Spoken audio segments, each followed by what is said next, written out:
as well. So for an outsider, I have some good connections with it.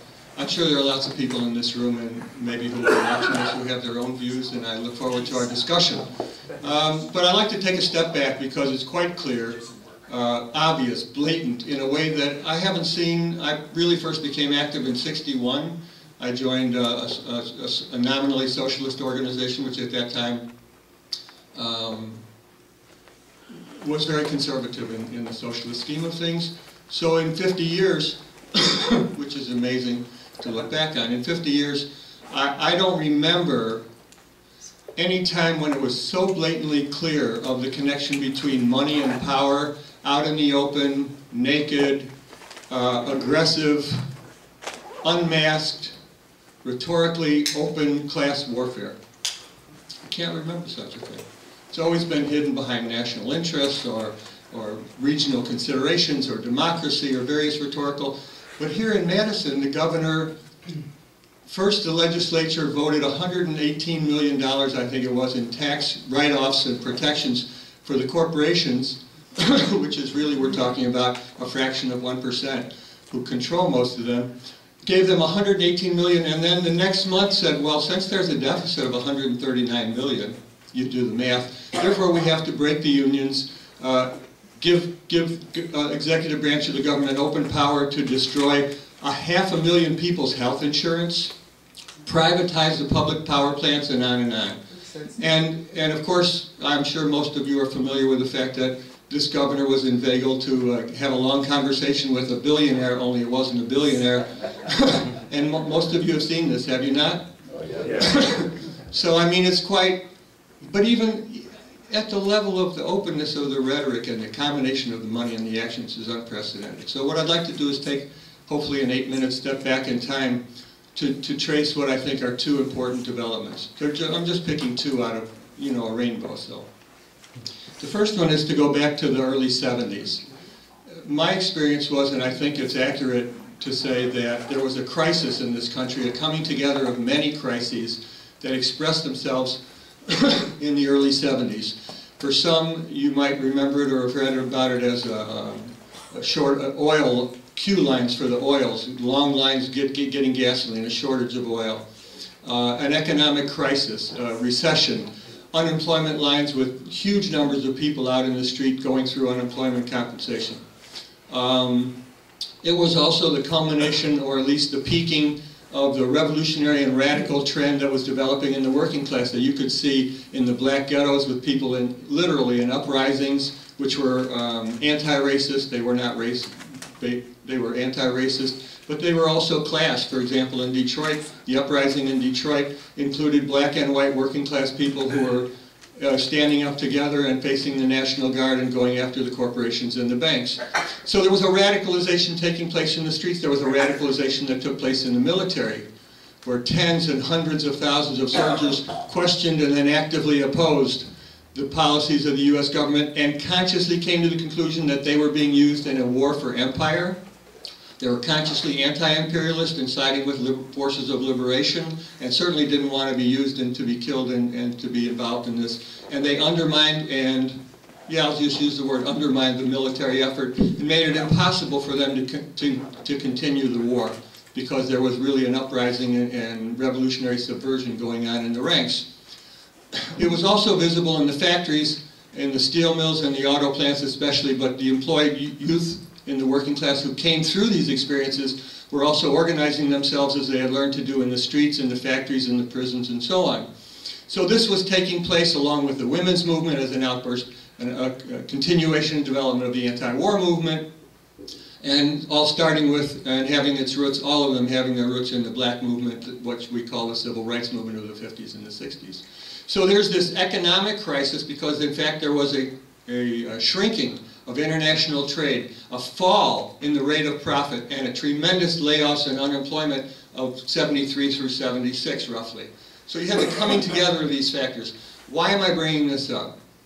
Well, practically speaking, I want to bring it up because what we're told is that neoliberalism is causing the current crisis, whether it was in Egypt or whether it's here. And it's true, this ideology and practice of free marketing and privatization and open access of capital to the whole world, as if just open up the oyster and let it gobble it up, and it's certainly been happening since the late 70s. But the reality is, why did that happen? Well, part of why that happened is the crisis of the early 70s was a crisis in another form of capital, and that was managed. What was the word? Regulation. Regulatory capitalism that was heavily regulated in the 50s and the 60s into the early 70s. Airlines had fixed prices. There was no price competition. Trucking, the rates were all set with government boards, and wages were set. There was no competition. There was a lot of government participation in the economy. So what we saw with this neoliberalism is really a response to the constraints on capitalism that produced the crisis itself of the 70s.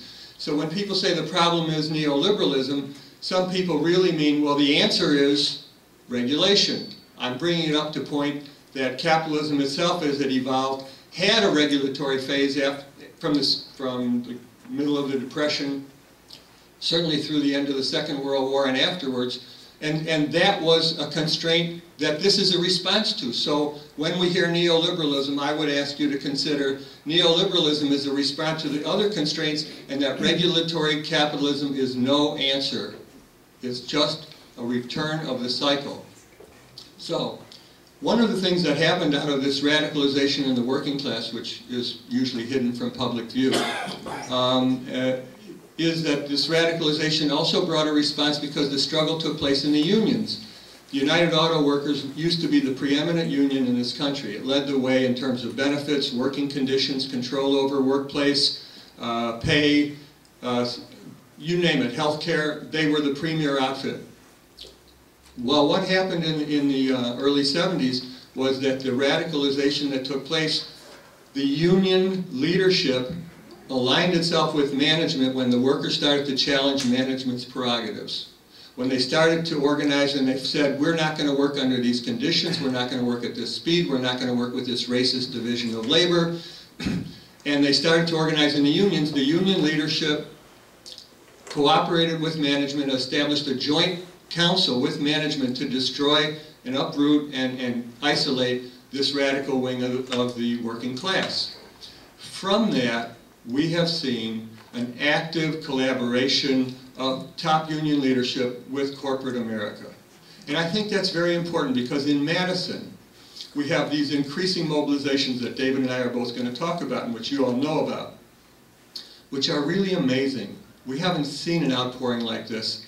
I can't speak for David, but I don't remember seeing an outpouring like this, certainly in the last 30 years. Not since the Vietnam War. Well, right.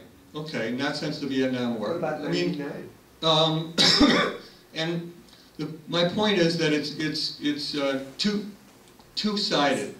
The unions are bringing out people. If you come up to Madison, how many people here have made it up to Madison, by the way? Oh my God, over half the audience. Fabulous. Okay, so you saw what we saw. You saw banners that said, firemen, Wausau firemen, right? Saw those banners, Wausau firemen. They had the people in the kilts and the bagpipes, and there were cops that said "Cops for Labor." Yeah. I'm sorry, but I was astonished. Yeah. Then I saw a letter. I saw a letter from the head of the police federation, about 12,000 people, who said, "We will not be your palace guards to Walker. We will not throw these people out." Dave Mahoney. And so divisions are taking place and becoming reflected in action that have been boiling up, creeping up, bubbling up, twisting around, and things are breaking out into the open. And for once, the class war is actually being joined as opposed to being shoved down our throats. Usually it's a one-sided class war, which is known as a slaughter. A one-sided fight is a slaughter. There's no class war, but now we're starting to see the class war heat up, and our people are coming forward. And so I wanted to use my time to focus on both the opportunities but also the problems that exist and are not often talked about. So let me just take a second to look at my notes. So just to sketch in. So from the early 70s, when it became clear, the organized collaboration of the top union leadership became clear, it also became clear in the PATCO strike of 1981. when Reagan fired 11,000 air traffic controllers, what happened was there was an immediate outcry from large sections of the working class, especially in the unions, calling for a general strike. Now, most people might identify general strike as that's wobbly propaganda, or that's their one-track theme, or something like that. But the Massachusetts Federation of Labor, representing I don't know how many hundreds of thousands or millions of workers, had a convention, and they had a unanimous vote to request that the National AFL-CIO call a general strike in the country to shut the country down. And that's when private industry was heavily unionized, to shut all the industries down, all the transportation down, all the schools down, all the hospitals down, shut the whole country down to say, no, you can't fire these people and get away with it. And it was stopped by the head of the AFL-CIO who refused to do it. Okay, so even when there was so much at stake, their connections at the highest level, even when some at the low and middle level came on the side of struggle, who had been conservative and fearful before, when they saw this attack, there was a shifting that took place. Just like in Madison, when you get a 10, 20, 30, 40, 50,000, 70,000 people coming out, which has never been there. I'm encouraged to say it was higher. The estimates are 100 to 120. I don't know that anybody really knows. I was up there Saturday. It was a river of people, right? It just was an endless flowing river of people with streams feeding in and out. So the union leaders split, but at the highest level they held firm, and the people below were not prepared to carry it out without them. And that, I think, is one of the key things. Unless and until we are organized outside of the union structures as well as active in the union structures, we will be ultimately dependent upon their, is the word imprimatur? Is that the word? Yeah. And their stamp of approval. And if they don't give that stamp of approval, the people below them will back off. I'll tell you how it works concretely. Any local union, any union structure that officially goes out on a strike, a general strike, when they have a no-strike clause, is in violation of their contract. And if you involve yourself in a secondary strike that's not over your own contract, it violates the Taft-Hartley law. If you're in the private sector, your union can be fined 3 times whatever the damages are claimed to be that your strike inflicts. And so very few people are willing to take this on and face this unless they have support from above, or unless there are organized forces in their own workplace and others that show the promise of actually being able to carry it off. And that's the thrust of this situation as I see it. David just gave me a flyer that says labor organizer calls for a nationwide workers' strike, and that person is Ken Riley, who is the head of the Charleston International Longshoremen's Association. And his main worry is what will happen after all the rallies and protests that brought up this debate onto the front pages, and what if they end up passing the bill despite our demonstrations? And that's why when I went up there, the only people I found who were agitating and discussing and putting out literature to build for a general strike was the IWW, which seems like a voice from the past or something like that. But in fact, there are a number of younger people who are attracted to this. And I'm not here as a recruiting campaign, but it's what I actually saw. So how much time do I have left? You've got another 5 minutes. Okay. So I'll just say, without trying to demonstrate, that from PATCO onwards, from the 70s onwards, the top union leadership has actually, when struggles have broken out, and I'm just referring to union struggles, but we could also take up the Los Angeles uprising after that obscene acquittal of that racist cop and the beatings and stuff like that, right? The union leaderships have refused to organize any working class response. Now, and I would argue, and I know from personal experience, and I think it's supportable to say that that's been true. That was true with PATCO. That was true with the P9 meatpackers from Minnesota. That was true with the Detroit News, and it was true with the Staley workers in Decatur, Illinois. And one could go on and on. When workers have fought, the union leaders at the higher levels have worked to suppress those fights, to put them out. I consider them to be firemen. And if you wanted, firemen for the capitalists. Now, does that mean that they won't fight at all? No. In fact, those demonstrations that we've seen, half the people in this room at least have been up in Madison, we saw contingents of iron workers, we saw contingents of firemen, we saw contingents of auto workers, I saw contingents of people from Green Bay and Wausau and Milwaukee with their union banners. So that's kind of contradictory to the thrust of my argument, isn't it? Well, not really. Locals especially have elected officers. Many of them are workers themselves. They're in office 2 years. Many of them, for example, I was vice president of our local. I was chief steward. I was always in the classroom teaching. Many local officers work every day, and their connections and their roots and their ties are all with their friends and their fellow workers. So the unions as a whole don't exist. There are conservative wings that especially are represented at the top level. There are radical wings, there are quiescent wings, and people are bubbling forward. So in the unions, just like elsewhere, divisions are taking place. Just like I said with the police. I mean, I'm sorry, you could have knocked me over with the wind from a feather when I saw that, because as a longtime Marxist, I would say Marxist/dogmatist, but that's just to make my friends in the audience smile. I never ever would have believed that. Police are an arm of the state exists to serve capital, etc., etc. And largely that's true, and they did get police to do that. They did clean up the Capitol, they did force people out, and they did have cops there. But they had to bring them in from small towns and out of town and stuff like that. So these divisions are taking place, and things are bubbling up, and the divisions are expressed in the unions. And I just want to give you two particulars, and David's going to pick up on things that I've missed, and we'll have a discussion. The two largest unions in Wisconsin. First of all, everybody knows, I assume, but I'll say it. The South Central Federation of Labor is the Madison Area Federation of Labor, which means there are delegates from all AFL-CIO unions, and there are about 70 of them, and it's from Madison and the surrounding counties. They unanimously passed a motion in February that said they endorse a general strike, and they will form a committee to begin educational work. They wanted to be very careful in their language so as not to violate Taft-Hartley, but also to set the stamp. This was not to, nobody opposed it. It was unopposed at the Labor Council. It was passed either unanimously or with one dissenting vote. I'm unclear. They set up an educational committee, and they've begun to do outreach to get locals to set up organizing committees to prepare for the general strike. I know of several that have taken place, and we can discuss it in detail.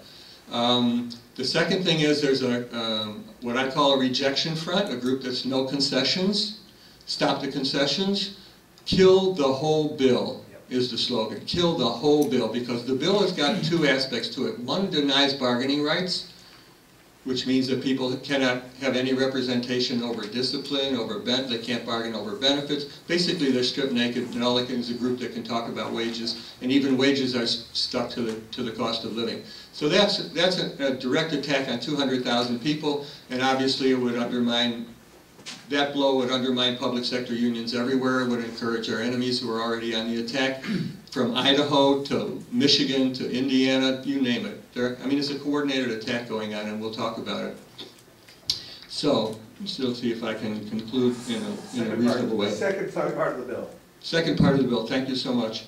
The second part of the bill authorizes cuts in social services that will not be under the jurisdiction of the legislature, won't have to be under the jurisdiction of the courts. It basically sets up the executive branch and its appointees as unilateral dictators over the conditions of social services, so that they can, the 500,000 people who are on what we would call Medicaid, what they call badger care, any level can be set to determine who's eligible or not. So instead of 500,000, they could take 10,000 out, they could take 50,000 out, they could take 490,000 out.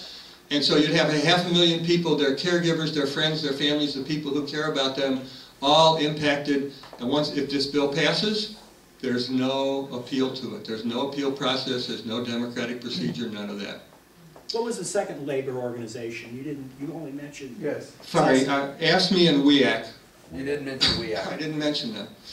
I wanted to make the point that this motion has been passed and organizing has begun towards the general strike. Obviously, there are people all over the country for whom this idea is real, because demonstrations alone have not stopped. That bill is still pending, and either we up the ante or we're going to get it shoved down our throats, basically.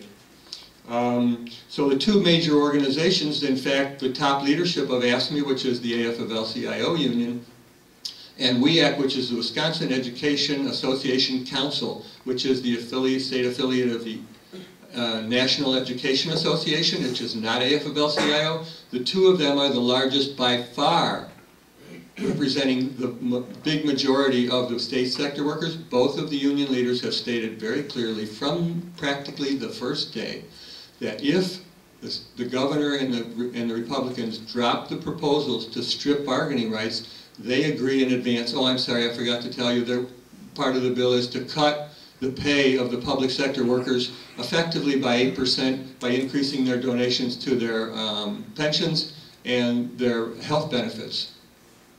So the deal that they're pushing for and that they're mobilizing for is protect our bargaining rights, which would be a gain from what's under attack. I don't think there's any question about it. As a person who worked in a union place and was on union organizing committee, and as an elected steward, I can testify that it's not a guarantee, but it's the only protections you've got at work. Otherwise, you're an at-will employee. So, I don't want to diminish at all the role of the unions in bringing people out. Lots of green shirts and green cards for AFSCME. The teachers in Wisconsin, as David, being from Wisconsin now, can tell you, played an absolutely critical role. They had a sick out. 40% of the public school teachers in Madison and then in Milwaukee called in sick, and they had to shut the schools down for 2 days. They did this with the encouragement of their leaders, the same leaders who said, we'll take the economic cut, but we want to save the unions. So I'm not trying to paint a one-sided picture. There's a contradictory picture at work here. But the reality is that those same union leaders are in effect opposed to organizing for the strike, and that has to be overcome if we're going to have any success. At least that's my best guess. The other thing is there is a no concessions movement that the National Nurses Union has spearheaded. There was a meeting there last Sunday. I was at that meeting. They had a march yesterday. Thursday. Thousands of people turned out for that. There are people. The head of the Building Trades Association, which has 17 associated trades, is also part of this coalition. So things are changing and shifting on the ground, and I just wanted to underline a little bit of the background so that we don't get caught up into this idea of, oh, the problem is neoliberalism and social regulatory regulations is the answer. It's not, in my opinion. And we are faced with an all-out attack, and I'll just leave it at that, except to say that I am very encouraged by the turnout, by the willingness of people to come out in Madison, to Madison from all over. And it was a wonderful thing to be part of.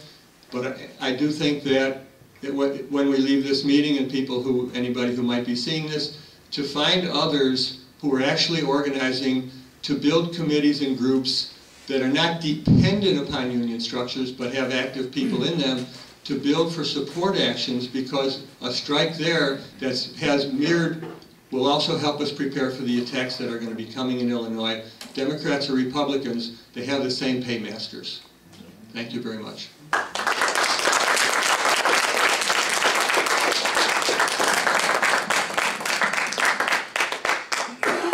I have to note that the last time I spoke in this room, I got an official reprimand from Library Commissioner Mary Dempsey.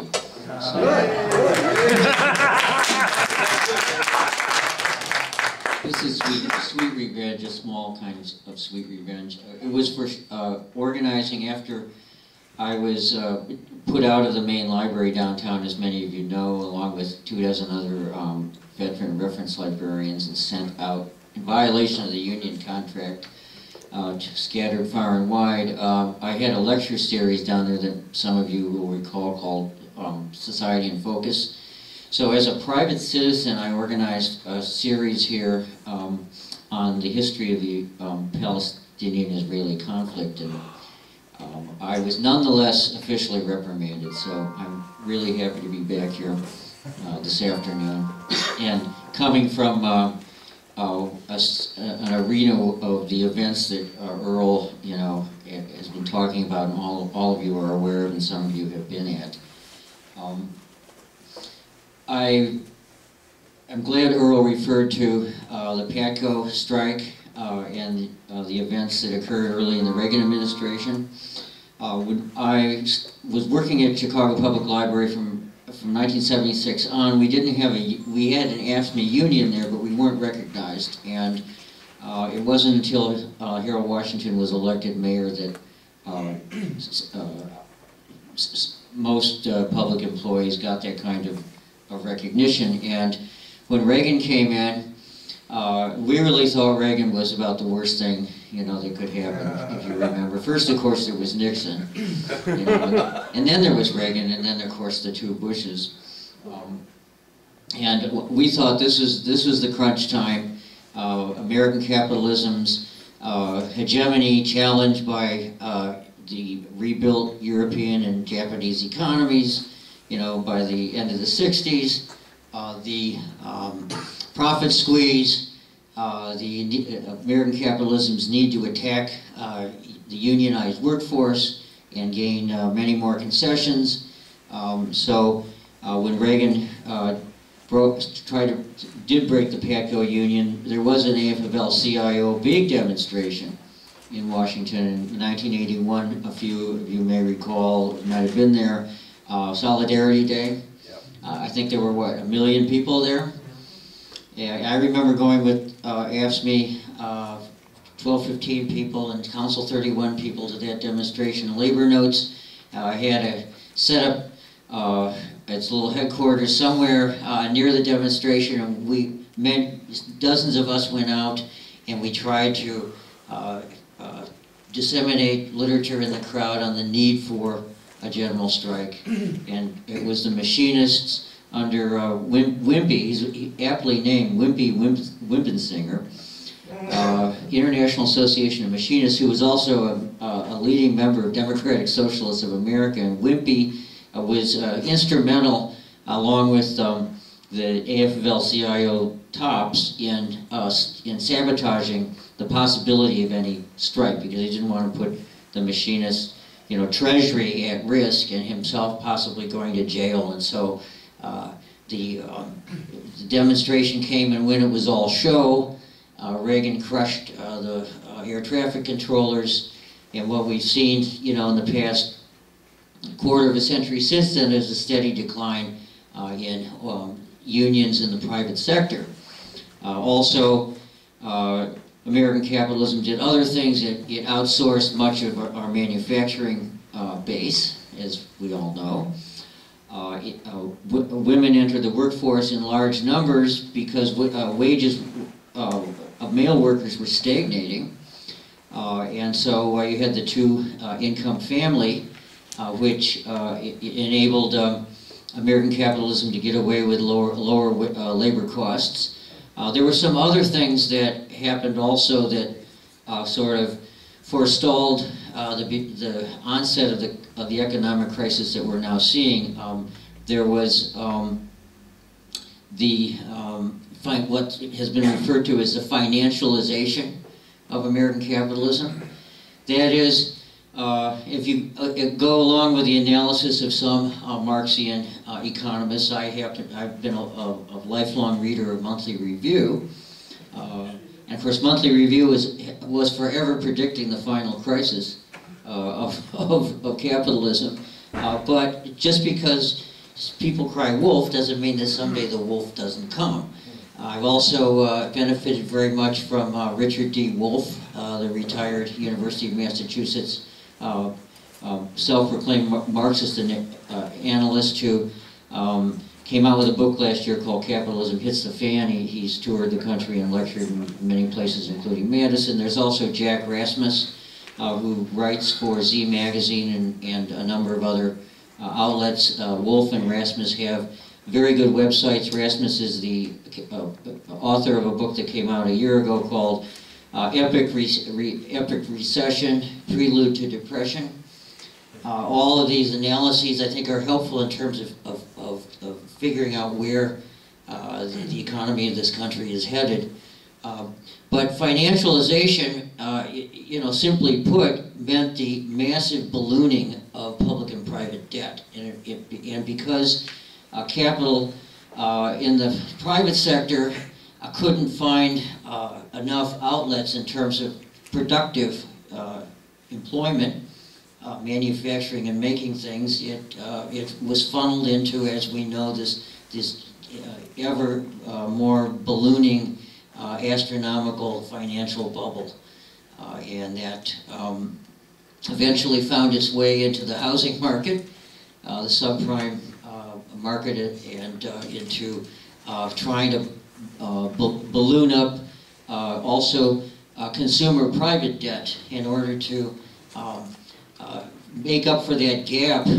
There was, as Wolf points out in his analyses and others have, there was a growing scissors or gap between the productivity of those American workers who were still employed and were working much harder, and their wages lagging behind, and households found themselves falling ever more into debt, and often would take out second and third mortgages in order to keep their heads above water. So that was contributing to the crisis as well. So why do I think where we're at right now is different? I accept those like Rasmus and Richard Wolf in Monthly Review and others who argue that this crisis is different. It doesn't mean the capitalist system is going to collapse, okay? And it never collapses on its own. As Lenin said, there's no capitalist crisis that they can't recover from. But with the collapse of this speculative bubble, it's really hard to see how they're going to be able to reinflate it, okay? And because they can't reinflate it to the extent that they had inflated it, you know, in the late 1990s and, you know, up till 2008, they are, and because there is somewhere, I mean, I'm not a financial expert, but there is somewhere probably an invisible threshold that could be crossed in terms of the amount of the trillions and trillions, hundreds of trillions more that they could add on to our whole debt pyramid, public and private, that is going to undermine the dollar and set off some kind of runaway, you know, inflationary crisis in the world. And so, what is different about this is that although we have seen a continuous attack on the standard of living of the American people, you know, since the mid-1970s, what we're seeing now is going to be absolutely unprecedented. Okay, and I mean, it's just going to be hard to imagine. There's going to be scenes of misery, impoverishment, in this country probably that haven't been seen since the 1930s. I mean, it's difficult to predict the tempo of it, but I think that you know, what we're seeing in Wisconsin, massive cuts, you know, all across the board in education, in Medicaid, in county and city services. These are going to be deeper than anything we've ever seen thus far across the country, and it's going to be state by state. The Democrats and Republicans are part of a bipartisan national austerity offensive, and I think that's quite clear. It was quite clear when Obama would go no further than the very weak stimulus that he came up with, you know, after when he took office in 2008. It's very clear that now with his mantras about having to restore business confidence and have further tax breaks, you know, for big corporations, and it's very clear from Obama's absence, conspicuous absence, you know, in this struggle that's being waged in Wisconsin. Okay, so whether or not the Walker bill passes, you know, we are entering into a new era of naked, bitter class struggle in this country, and I think that's what we have to prepare for. It's going to be a prolonged struggle, and in the short run, if Walker carries out his threats to lay off 1,500 state employees, you know, and now that he's due to announce that next week, if the Walker bill, if they kidnap some Democrat, you know, maybe they'll have a special ops and they'll kidnap some Democratic senator from here in Illinois and carry him or her back to Wisconsin. But I mean, if one way or another the Walker bill is passed, if those AFL, I use AFL as shorthand for AFL-CIO, if those AFL unions aren't prepared to have a strike, then, I mean, they are going to get chopped up. At the moment, they've now shifted their focus, realizing that demonstrations alone aren't going to compel Walker, and discovering that even though Walker is become less highly unpopular in the state of Wisconsin, and if he ran for office today would not be elected, Walker doesn't care any more than Bush cared when Bush was unpopular over things like the Iraq War. That having discovered that, they are now faced with the need for not just demonstrating, but for strategic action. And I'm not real optimistic about that at the moment.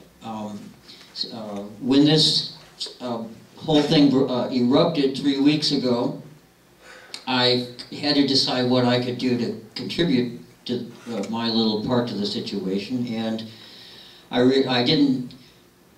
not a union leader, I'm not a union organizer, so I mean there is a whole layer of people at the middle levels of the unions, some young militant activists in the South Central Federation of Labor, some IWW members who have dual membership, you know, and they have been very busy in unions like AFSCME and the Teaching Assistants Association at University of Wisconsin, which is one of the probably the most militant union on the scene, and has been very important in mobilizing students. But I'm completely outside those loops. So I'm not coming here as somebody who's privy to what, you know, the labor militants or the union leadership are up to. I mean, I know about as much about it as you do.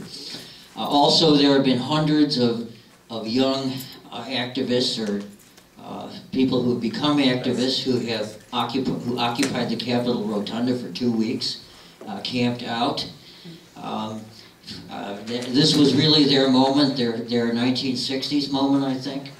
I was very happy for a lot of them to be able to have that kind of experience of being part of an oppositional counterculture, you know, for at least a brief moment. And that's an experience that they'll always remember, and they've learned a great deal, and they've forged a lot of ties among themselves.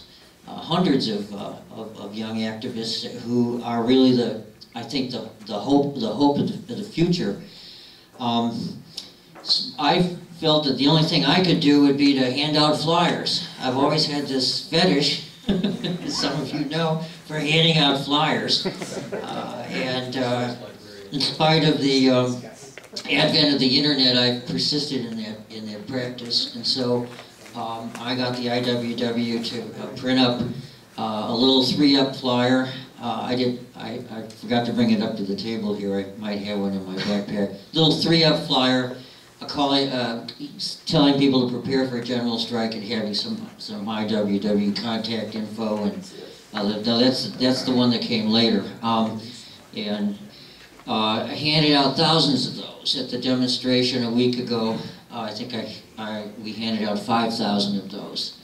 I didn't hand out 5,000 by myself. I handed out maybe half that number. I ride my bike all year round. I have a big red Schwinn, so I mounted a sign on the front of the bike that said, you know, get ready for a general strike. I've alternated that with another sign that said, fix the state budget gap by taxing the rich, make them pay their fair share. This is another issue it's really the elephant in the room in a lot of ways. But you hear very little about it in the mass media. You hear very little about it from union leaders. There is a real consciousness out there that among the people you talk to, and you see signs, and you know, you hear people shouting, "Let's tax the rich." You know, the rich in Wisconsin, the very wealthy that is, and the big corporations pay very little tax, and there are think tanks like Wisconsin Future and One Wisconsin that have pretty well documented this, and national groups, of course, Center for Taxpayer Policy or whatever. There are all kinds of think tanks out there that have pretty much documented, you know, the unfair tax situation in this country. This is something that neither the National Democrats nor the Wisconsin Democrats were willing to address. I mean, surprise, because they are a corporate-funded party in a money-driven, you know, a political system. So they're not going to bite the hand that feeds them. But there is a widespread sort of anti-plutocratic, populist awareness out there. And I feel that one of the things that needs to come out of this this crisis in Madison, and needs to actually be done nationally, is to organize a grassroots coalition for tax fairness and budget justice. And this is not something that's going to be organized by the Democratic Party. Okay, but I think that as cities and towns and school systems and all kinds of institutions get chopped up in this austerity offensive that's going to continue and get nationwide and get worse, I think that people are going to be very receptive to this sort of thing. Now, back to the general strike for a second. I have some friends who are very progressive, and they're in the Madison Teachers Incorporated, which is the name of the union, MTI. And the teachers' unions have been the backbone of these demonstrations in a lot of ways. I mean, you just see thousands of teachers from around the state, and especially thousands of teachers from Madison have been coming out day after day, night after night, after school, to participate in these demonstrations. Be that as it may, my two sources who support the idea of a general strike tell me that their sense among their colleagues is that they're not solid on something like that. There's a lot of fear. There's also a lot of guilt, in the sense that if they struck, you know, how the kids would suffer. Okay, so there's, you know, you have a case here of teachers being conscientious and that being taken, you know, working to the advantage, you know, of the system. It's really hard to predict what's going to happen in the short run.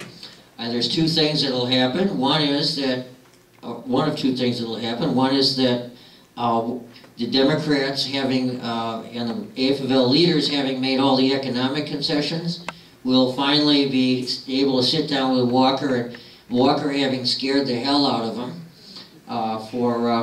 by threatening to decertify them, will push for further concessions down the road.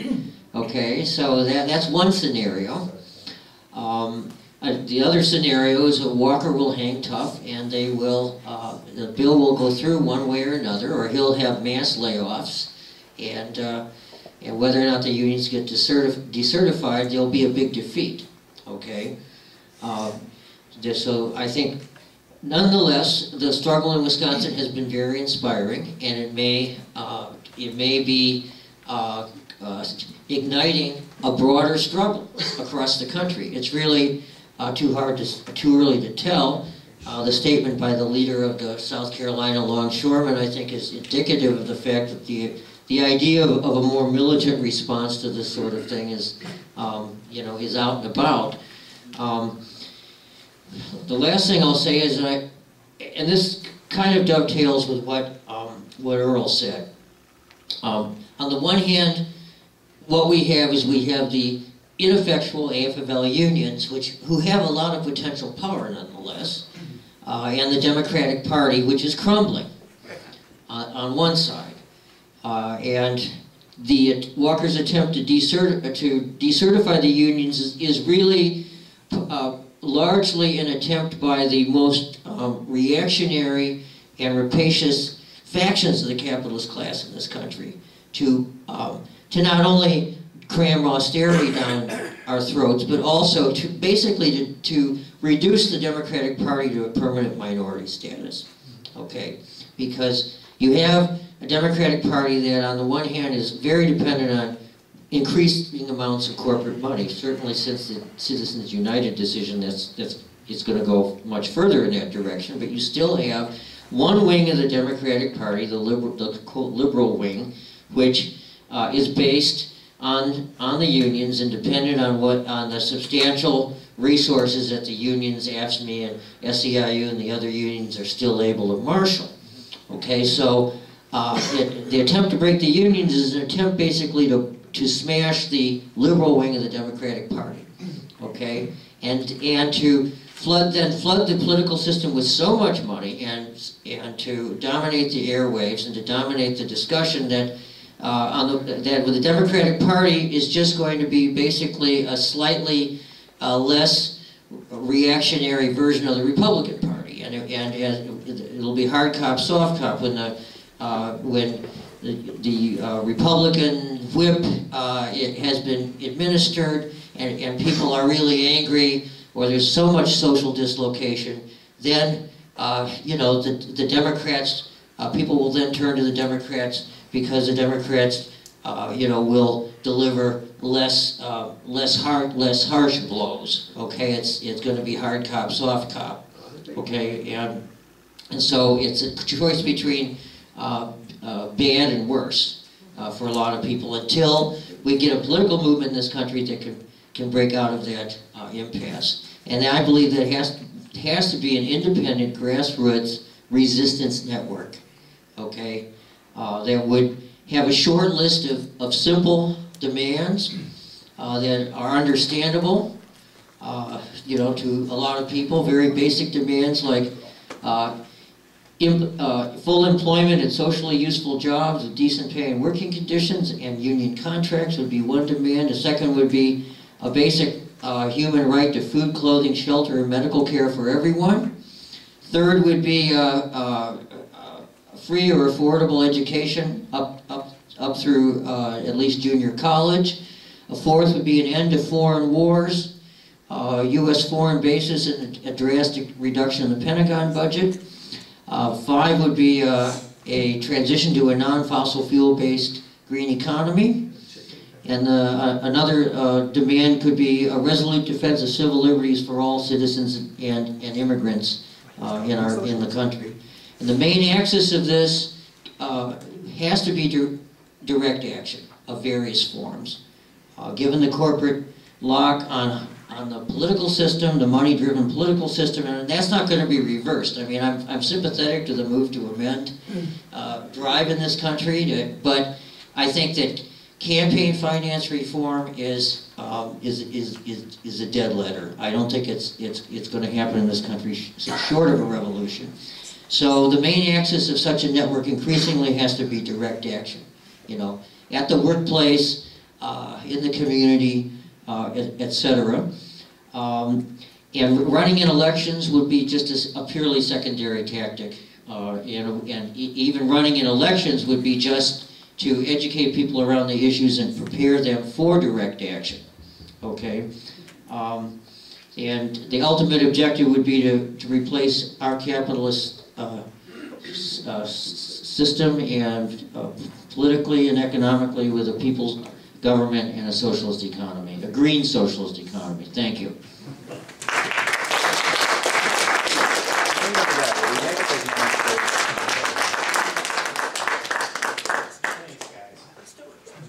Turn this thing on. Earl asked me, and before we start taking questions from the audience, by the way, if and when you want to come up here, kind of walk around the camera, please, because we see, like, you know, this is all going to go up, like, as we said earlier, about YouTube. So what I've done is, Earl, if this is okay with you, we got a sign-up sheet here. You know, we got something we can do out of this event here today. The Chicago Support Committee for a General Strike in Wisconsin. Do you want names, email addresses, phone numbers, or? Sure, email especially. Okay, so, you know, we'll just use one of our sign-up sheets to do that. we run out of space, you got the reverse side. If we run out of space there, come to me, I'll find some more paper somewhere. One other thing too, it strikes me that if we're going to do this, is there some way you can let us all know maybe how we can get in touch with you? Because I don't think most of the room has your email address at a very, you know, since you seem to be coordinating this. Well, it's just an idea. I always love for other people to do the work, but... Since you volunteered. Well, You could be a manager. oh, goody. You can't be the IWW. So, I was just thinking that those people who wanted to be able to stay in touch afterwards to express, discuss how we could coordinate, what we can do to prepare some solidarity if and when such a strike breaks out, whether it's Wisconsin or elsewhere, to help spread it and develop it here as an action of solidarity, but also to prepare for our own self-defense, because it is happening state by state. So that's the idea. If you're interested in being in touch, all I'll do, because I'm the opposite of a computer nerd. I'm barely, I do email. So I'll take everybody who's interested and I'll put it together on a list and I'll just send it out, and then we can decide if we want to have a listserv that people can, and I'll subscribe people to it. That's as far as I can go. Yeah, so in other words then, we will get names and phone numbers or email addresses. We'll give that to you then at the conclusion this afternoon. I'm going to send this down row by row, so just go across and then start it back there and come back this way. Back and forth until we've got all the rows done, and hopefully we'll get... Thank you. We have over 40 people here, so we should be able to get a few names. That's great.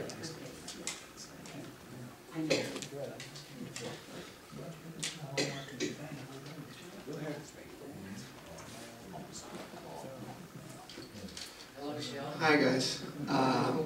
Rather than try to fabricate some cute questions, I want to make some brief comments that I think address a bunch of the issues, and then I'll sit down, see what comes, if anything, out of them. One is that it seems to me whatever else happens in the near future, we have to plan to do to spread this moment, to extend, deepen, spread. I don't have any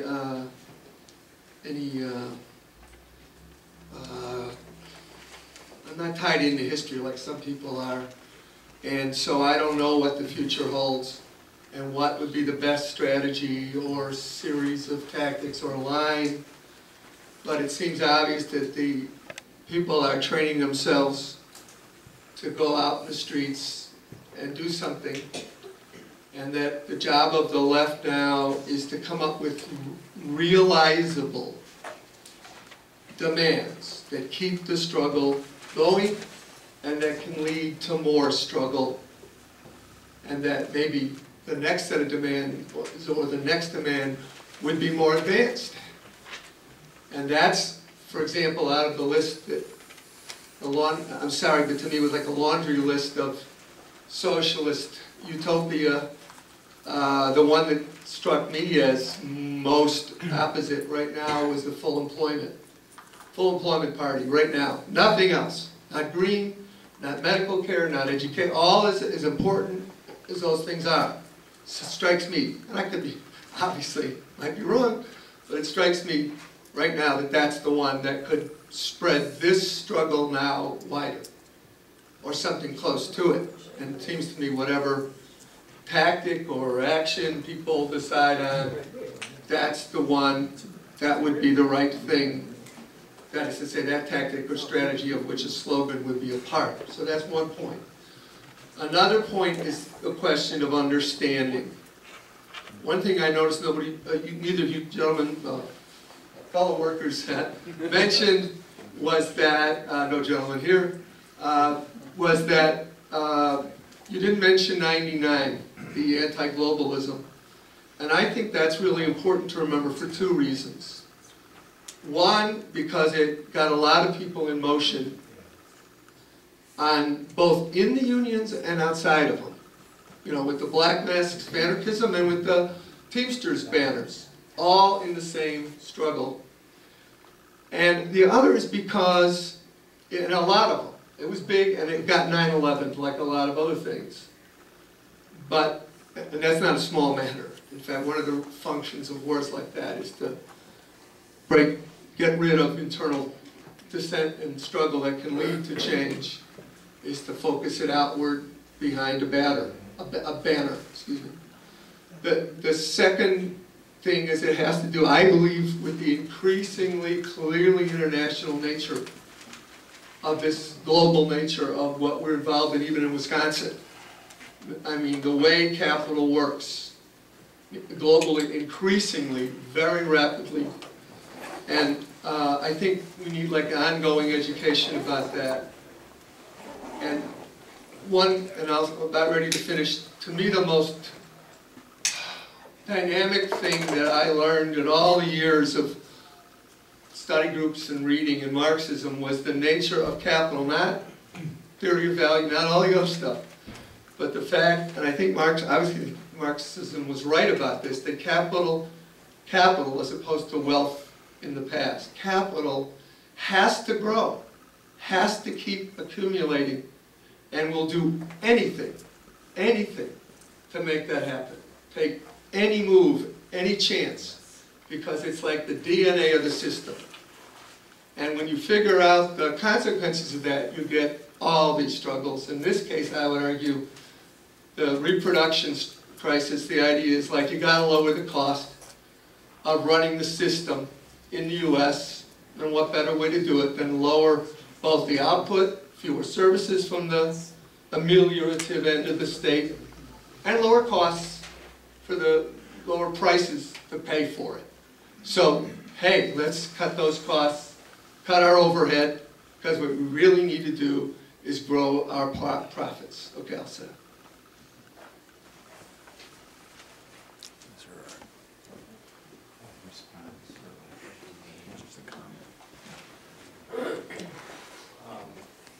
I just have one question, based on, and thank you gentlemen both, because I agree with you, I agree with most speakers here that we have. But I'm bewildered because I was up in Madison last week and saw 100,000 people. And if you take that fact by itself, you're saying, boy, they're winning. But then I think about these, pardon me, Wisconsin cheeseheads that just voted Feingold out of office. So which way are they going? That's my question. If you could throw some light on that, I appreciate it. Question. Let's take a set number of questions, a manageable number, and then we'll respond, and then we can take some more. So how about if we take 3 questions at a time and then give a short response and like that? Right. Sure. Okay. That's one.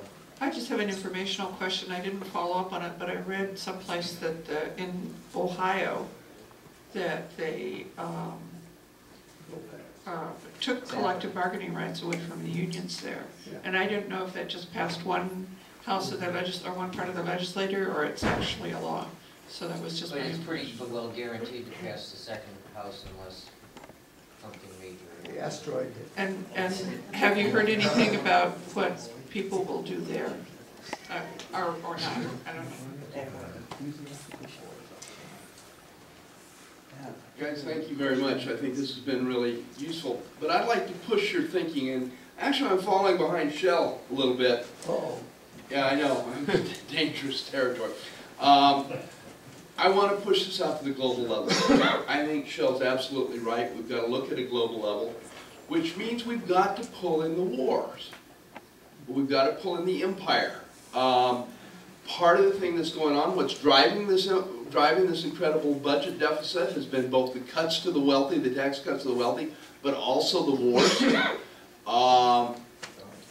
You know, it's got to be taken on. Now, this also has an interesting impact because I worked with the Iraq Veterans Against the War, which are military vets that came back from the war who have been speaking out. And we had something like 15 people up in Madison on Saturday speaking.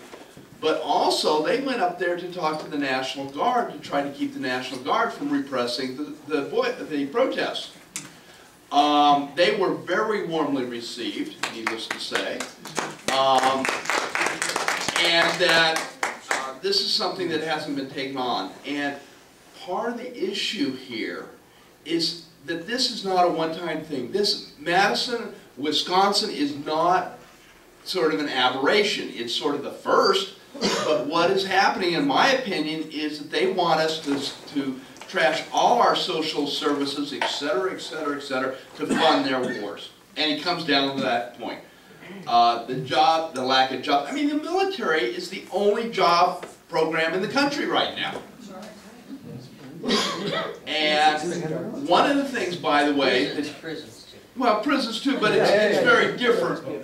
But for most people, you know, who are just trying to make it, it's the military. That's their only option for a lot of young people, especially out in the rural areas, the rural whites, and for the inner city folks of color, as well as poor whites. But it's the only job prospect there is.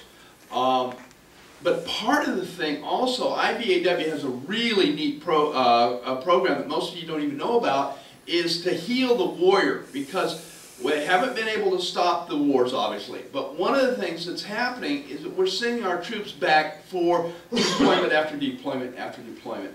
And people are being sent back even though they have PTSD, even though they're messed up. The military's lying about it. There's a lot of stuff like that that's out there that we need to extend our analysis into. We also need to understand this funding thing such as this. So I want to push you, both of you, while appreciating where you're coming from, to extend this and to incorporate this larger viewpoint, this global, this more global perspective, which sees that us fighting the empire in Madison is also what's going on in a lot of countries in North Africa and the Middle East right now. And I think it was Shell also brought up the connection with Seattle in 1999. Now, I don't know how many of you have seen it, and it's a Hollywood movie with all the strengths and weaknesses of that. But there's actually a very fascinating movie called Battle in Seattle. It was made in 2007. Woody Harrelson was behind it. I mean, some big names. And for all its hokiness, it's got some really good stuff on Seattle. And it shows this culture of protest. And it's one particularly for younger people who haven't had this experience. You ought to check out that movie. It's worth the time.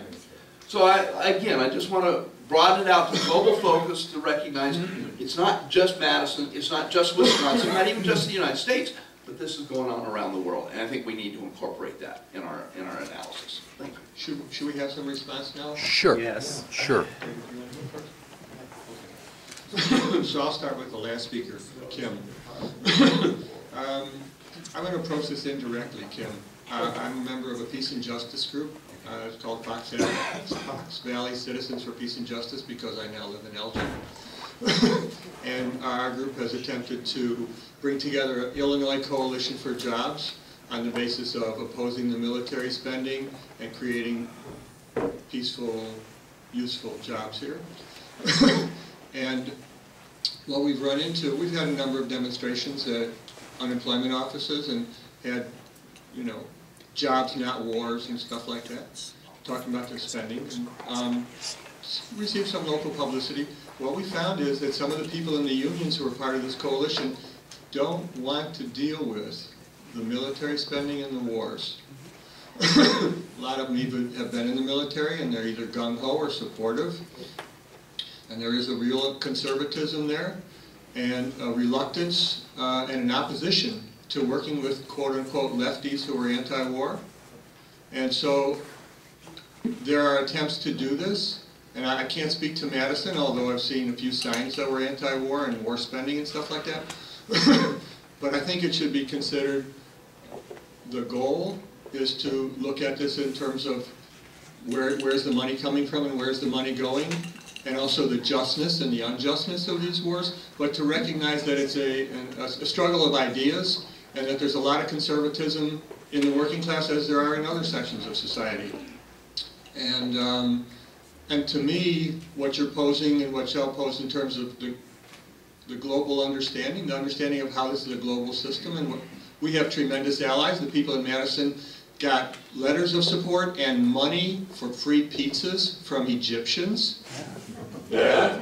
What is it? Ida's Pizza? Egan's Pizza. got people from all over. How many? 70,000. 70,000 pizzas were paid by contributions from people all over the world, including Egyptians and others. And there are a lot of people who understand that what we used to call as imperialism or the empire or global capitalism or whatever you want to call it was the same thing that was generating those rebellions in Egypt and those political revolutions that are taking place. The unemployment, the growth in food prices, the privatization of what had been publicly supported industries. All of this is global capital.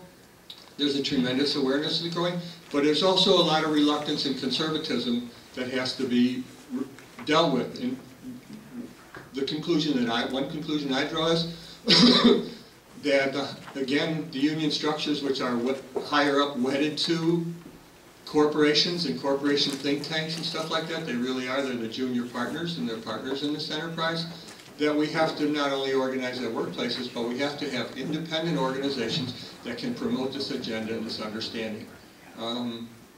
Yeah. Earl, one quick response. That's what makes IVAW so important, because veterans can go out and speak to the most conservative union people you got, and that's one, I mean, it could be Vladimir Lenin reincarnated, and they can't call a vet a communist. It's just, it doesn't work. And this is one thing we need to recognize, that IVAW is a real ally and need to support them and help and pull them in. Have them come to your meetings. They will come. We will invite them. And we've got one of the speakers in Indiana today, and we're going to have another. There's a big rally for teachers today in Indianapolis. There's one on Thursday, and IVAW is speaking at the statewide rallies. Thanks, Ken. An earlier person said, "What's with Wisconsin when they can vote down Feingold and 100,000 people can turn out?" There is no Wisconsin. There is no America. Things are dividing into two. Some of us are contradictory. Some people voted against Feingold and came out and marched. But in general, things are dividing just like they divided with the police union. Not saying rely on the police to be on our side, I don't believe that. But these divisions are deep and they're taking place and they're going to get deeper. And I think we should view Wisconsin as divided and dividing just as the United States. Many people understand there are many Americas, but there are really basically in many ways two Americas. There's a tiny upper class and their tremendous influence over every institution in society. And there's a growing working class, poor, lower middle class movement. We're being screwed to the wall or somewhere. I'm not sure which orifice we're being screwed by, but we're definitely getting screwed. And a lot of people are coming forward. And I think we should look at this phenomenon as this division that's taking place and play an active, conscious role in that. I'll speak first to the question of Feingold. I think Obama and the Democrats, nationally and at the state level in Wisconsin, profoundly disappointed the hopes that, whether those hopes were realistic or not, they were profoundly disappointed. Then you had the Citizens Unite. Before you go on, explain to people, because most of us aren't familiar. How did they disappoint Wisconsin? Well, but let me mention just nationally a few things. Obama gets in and he continues these wars, and these wars are unpopular. And then he extends Bush's police state, Patriot Act measures, and in fact goes even further. He bargains away the public option. I mean, the public option wasn't that great, but if he wasn't going to go for single payer, I mean, it was, then he sort of gave that away. Very weak stimulus. I mean, I could go on and on with the disappointments of Obama, and that had a dampening effect, I think particularly on hardcore progressives and on the youth, who were a decisive factor in 2008. On the state level, Governor Doyle just functioned more or less as your straight-out corporate Democrat. He didn't attack the unions directly, but he conducted steady austerity against them. Austerity by attrition. They gave up pay increases. The state employee unions gave up pay increases before this whole thing with Walker came along. His administration was openly corrupt. It had its pockets padded and so on. and did nothing, as I mentioned in my presentation, to push for any kind of fair tax reform which would bring in fair taxation and address the structural deficit. And I think the actual structural deficit is much more than just the few million that has been talked about. That was an immediate add-on, but I mean, I think it's something like $3 billion in the state of Wisconsin. It's not as high as many other states, and that has been pointed out. There are other states with worse deficits where it could be, where you could have had a Walker. But so why is it happening in Wisconsin? Well, all of that disappointed. I think all of that disappointed, and then you had all that Koch brothers money that flooded into the system. Feingold was targeted nationally, by the Republican right wing.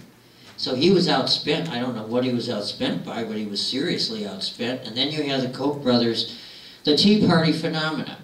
When the Tea Party was having their upsurge last year and going to the town meetings and getting a lot of, the corporate media was playing them up. I mean, there really was no counter-mobilization going on the part of the unions or the progressive wing of the Democratic Party, or by Obama, for that matter. Obama was preparing to move to the right to try and triangulate with them.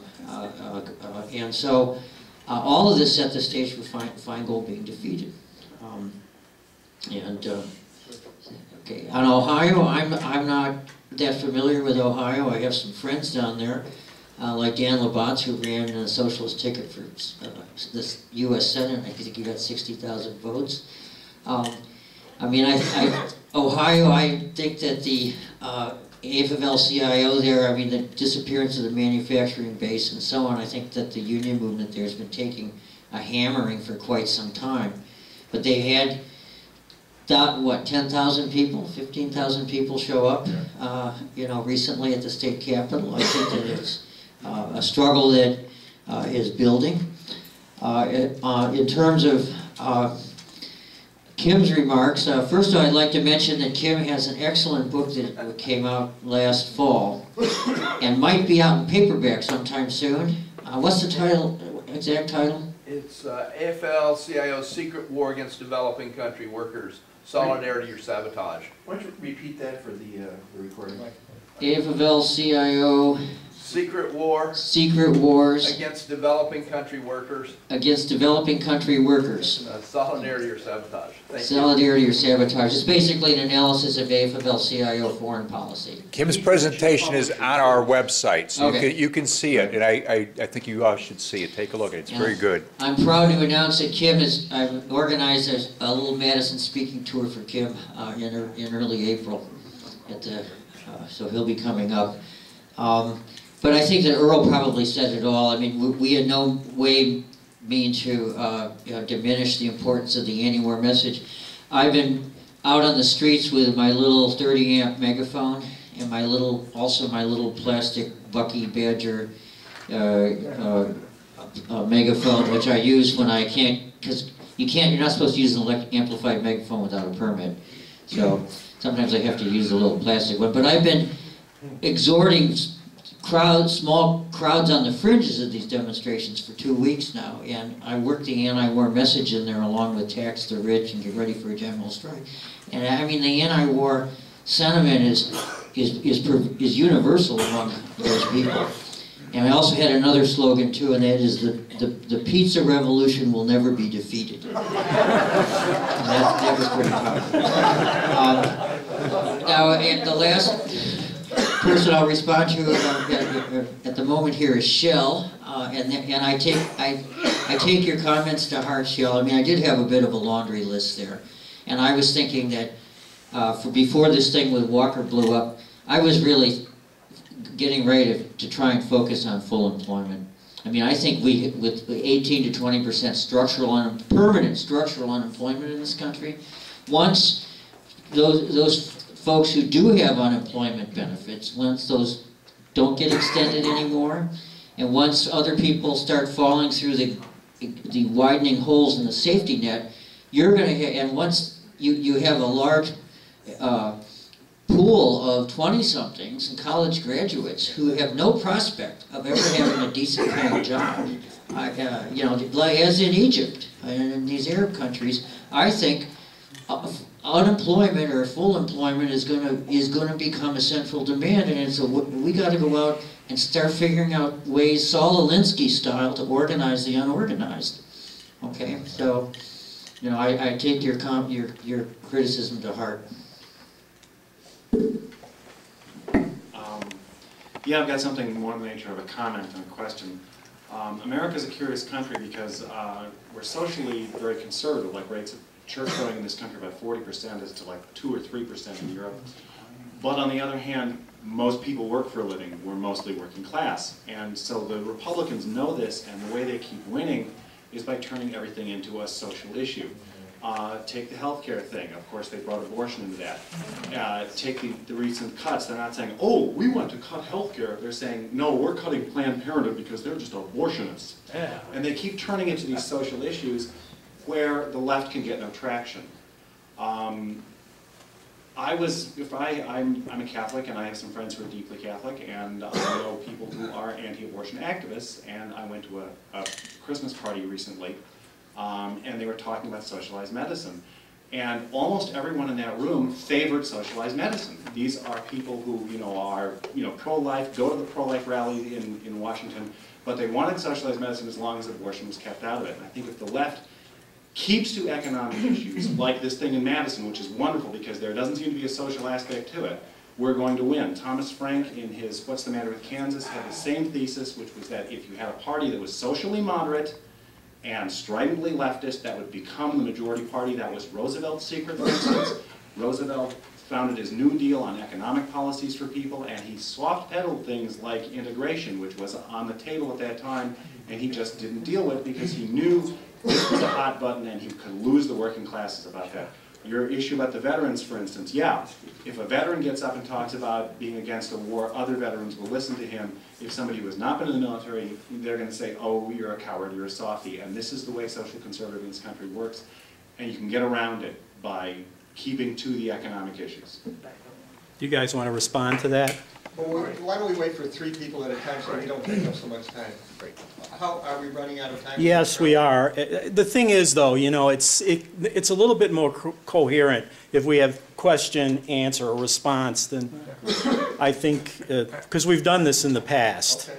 So if you want to respond to his comments or... Will we be able to continue after the tape run, your 90-minute limit? Well, we have to clean the room up, we're supposed to put it back the way we found it. And they close at 5, right?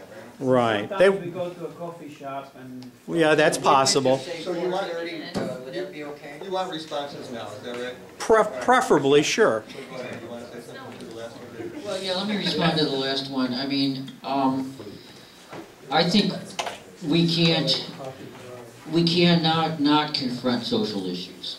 I mean, I'm not willing to, ignore the, the pro-life movement or the gay bashing movement, or different kinds of racism in this country, because there is sectors of the socially conservative working class that will fight around economic demands, but, is not sympathetic to, what some people call identity politics.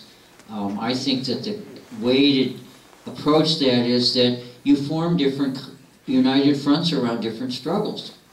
I mean, the struggle to stop economic austerity and to defend and what's left of organized labor, and then to reunionize workforce in this country is one struggle.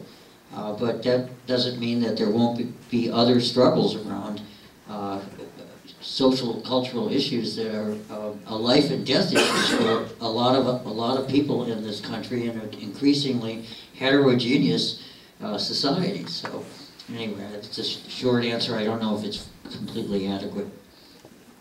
I have a piece of an answer, or response. I don't know that it's an answer. I mean, it's certainly true that there's a lot of conservatism. I brought it up. People have experienced it. At the same time that it's socially conservative, support for gay marriage has risen exponentially. It's now majority sentiment, especially among younger people. So even that outlook of like ducking the social issues so as not to be divided. Actually, there's a lot of change in this country on social issues. I'm not, racism is very real. Every look at any aspect of society will show a huge differential, life expectancy and so on and so forth.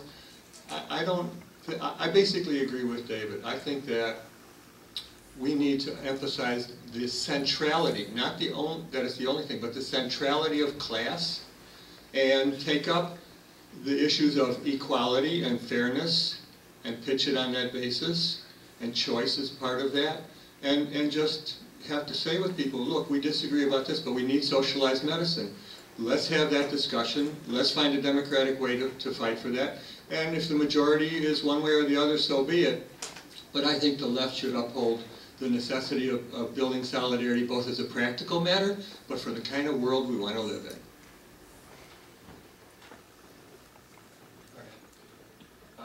I had an original question, but if I could just continue that discussion for just a little bit. I agree with the panel speakers that the left should not abandon social issues, that's a very short-sighted thinking. You know, women are already a majority, people of color are growing as a demographic faster than white people, and as I see it, the left has already abandoned an opportunity to move forward on the social front. I mean, a lot of young people are increasingly secular now, and you know that was the old thing of the left. I mean, Bakunin, God in the State, Marx, you know, talking about the opiate of the masses, and instead you have people reading, you know, Chris Hitchens supporting bombing Iraq, or you know, Sam Harris saying, you know, Chomsky's, you know, not sufficiently Islamophobic, and I mean, this ridiculous stuff. That could have been our chance, and you know, let it go. So yeah, I think we need to be serious about social and economic issues. Also, for a WTO 99 protest movie, I recommend Breaking the Spell. All right, now for the real question. I think for a real general strike, we would need massive outreach into the private sector, outreach with unorganized workers. I mean, if what we're calling for is a strike of public sector workers, well, that would be a big strike, but I don't think it would really constitute a general strike. And we should be demanding things like pensions and job security for everyone. And this is going to be just a huge project. I mean, it's a brief good and welfare. If people are interested in this, there's the list going around. But you know, the IWW is already doing outreach. We have our meeting tomorrow at the UE Hall, 37 South Ashland Avenue, What time 6:30. 6:30. And we'll meet. That's our boring business meeting. But if you want to do an organizing meeting, that's every Sunday, usually at 7 o'clock. If there's also a branch meeting, then it's bumped up to 5. What bumped up to 5? The organizing committee. So we'll be there at 5 tomorrow too. You know, I saw some signs in Madison. I want to talk about, or ask about, divisions within the working class. So I saw these signs in Madison that were criticizing Governor Walker's, you know, lack of higher education. You know, forget exactly what they said. They implied he was dumb because he just had a high school education. And that might play well in Madison. You know, it's kind of a university town. But I think it's very short-sighted. If we're talking about building class consciousness over time, you know, leftists keep pointing out that when education's factored in, public workers actually make less than the equivalent workers in the private sector. Well, I think for most of the working class, that's, you know, not too much comfort. I mean, they don't really care.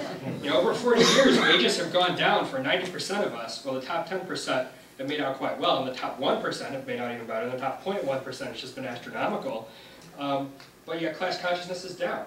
So workers either blame themselves for lacking credentials or put their kids into massive debt for the degree paper chase.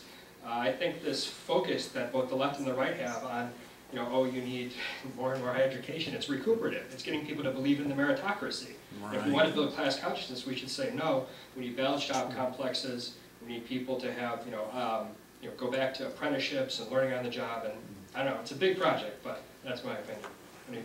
Thank you.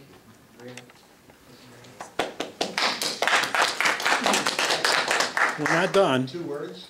I agree. Ditto. Well, that's done then, right? That's the shortest I've heard. Hi, my name is Ken Adams. I'm visiting from Madison. I live there. I've been working there for about 25 years, and there's a couple of things that I'd like to add. First of all, my brain hurts. There's a lot of smart people in this room, and I really appreciate what you're doing and the work you're doing in Chicago. And the panel is fantastic. I wanted to also talk about the police briefly. The police in the Madison area and in Dane County have been absolutely stellar. They've been supportive. They've spent the night in the Capitol with people to help protect them from some of these, we like to call them Barney Fifes, but that's not really fair. Some people who are poorly trained, who were brought in by the governor because the local police would not stand with him, because they realize that first it's the teachers and the nurses and the other public workers. It'll be the fire department, and it'll be the police, and then it'll be the private unions, and then it'll be regular working staffs. And I know this, and I have to say that you don't know me, but I own a business. I'm a business owner in Madison, so I could be considered the enemy. I grew my business out of being a worker, and who wanted to take a hand and try it out for myself. So there's not a lot of distance between small business owners and the working people of this country.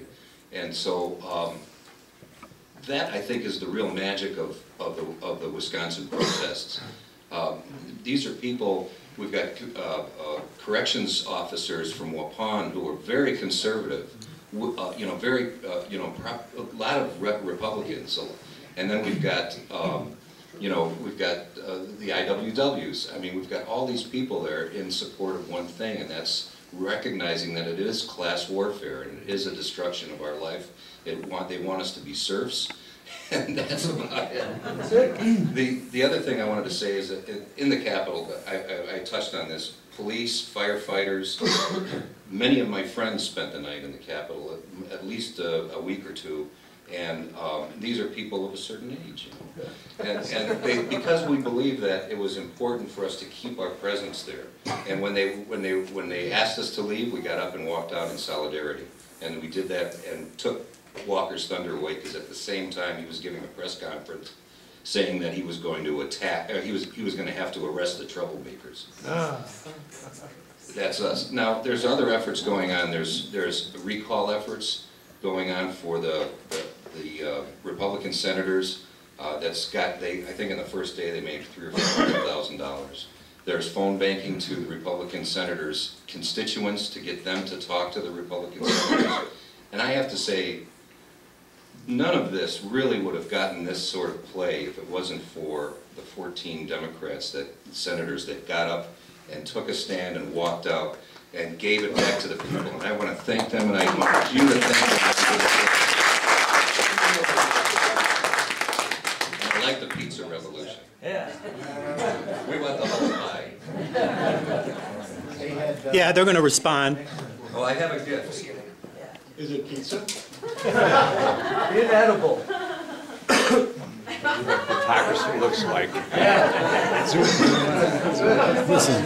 This is what plutocracy looks like. Zoom in on the camera. Governor Wanker. Oh, Wanker, yeah. Wanker, yeah, right. Governor Wanker. Oh, I misspelled it. That's the first misspelled sign in Madison. See if you had more education. Just to respond briefly, first, just a few little parts. One about, there are a lot of signs in the demonstrations that said, thank you, Fab 14. Fab 14. At the same time, their tactics have definitely prolonged this and given more time. There's no question about it. I think it's also true, if we take a look at what David said earlier about why there was a disenchanted mess in the electorate that allowed for the election of these Republicans. And part of it is, though I am not naming names, I don't know the individual records, but the Democrats, when they held a majority and they were the governor, there was this slow grinding austerity that they were part of, right. Just as it hasn't been mentioned, just as President Obama announced unilaterally a wage freeze on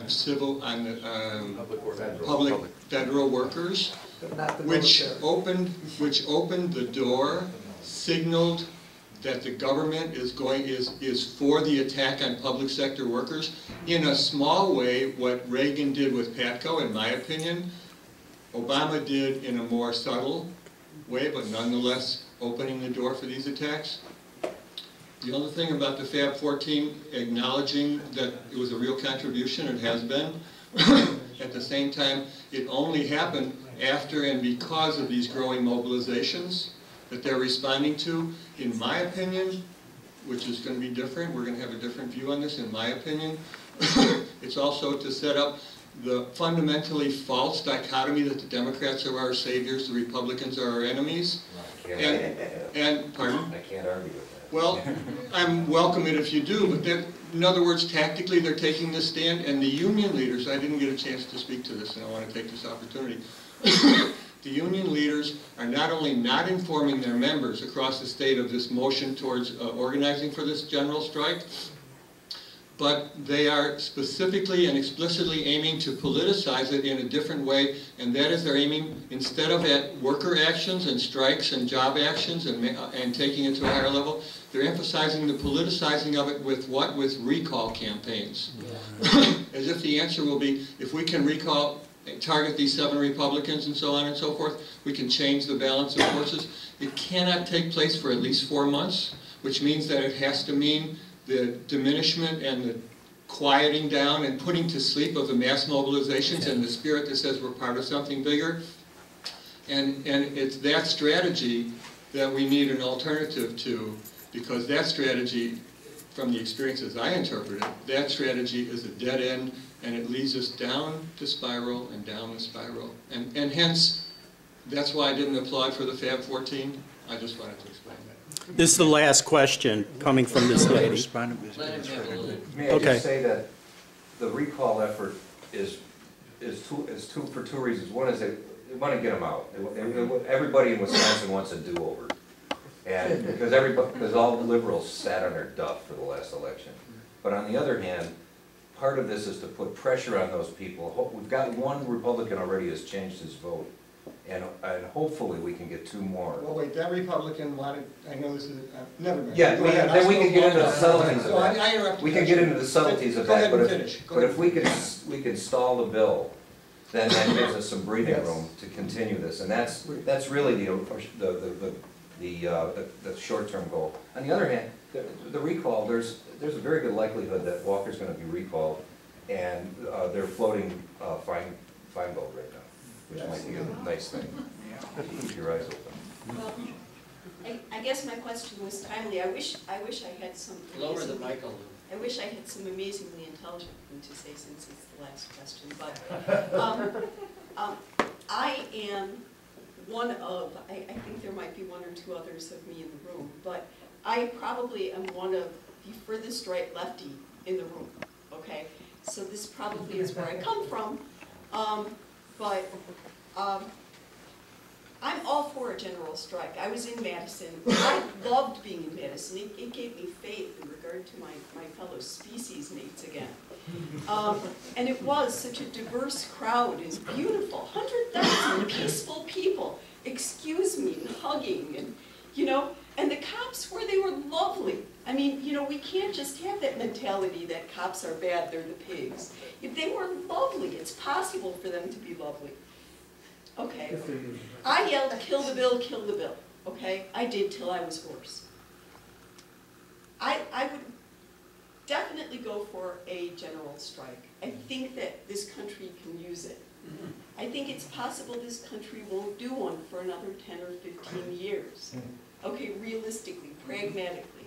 So aside from, as I started answering my question, aside from getting these people out and making changes that way, what else can we work on simultaneous to a general, pushing for a general strike that might pragmatically not occur?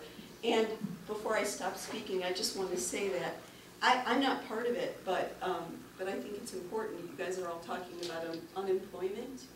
And there is a big reenactment march tomorrow out of Hull House. Does anybody know the real details of it? I've got flyers on that if anybody. Okay, because I think that's something we all should go do. Reenact what? A reenactment of the 1915 March of unemployed, 1,500 unemployed workers. Right. And we should all be there anyway. The next year they were drafted. 2 o'clock at Hall House. Yeah. Assembly. 2 minutes, guys. Brief response. I share, I'm a pest optimist, and I believe that in the short run, probably there won't be a general strike. We've done a great deal to get the idea, introduce a lot of people to it, and we got to keep doing that everywhere where it's appropriate, so that in 10 or 15 years there will be a general strike in this country. We do need to organize the unemployed and have those kinds of protests. We need to bring back Saul Alinsky kind of tactics and wobbly tactics, you know, in a lot of different. We got to mobilize people who are going to be cut off of Medicaid. You know, we got to mobilize students who are going to be ill-served by the shredding of the educational system. I mean, there's a whole lot. I think in the short run, best we can hope for is that when those layoffs are announced and those state public worker contracts run out, that the state government employees in Madison do strike, and we'll have to mobilize the community to support them. Just to try and wrap up a few loose ends, at least they're loose in my mind. Point has been raised about the necessity of connecting with private sector workers. I couldn't agree more. I've had friends, personal friends for many years, political friends, who argue with me that it would be a good thing if teachers could have their pensions cut so they wouldn't have to pay taxes to support it.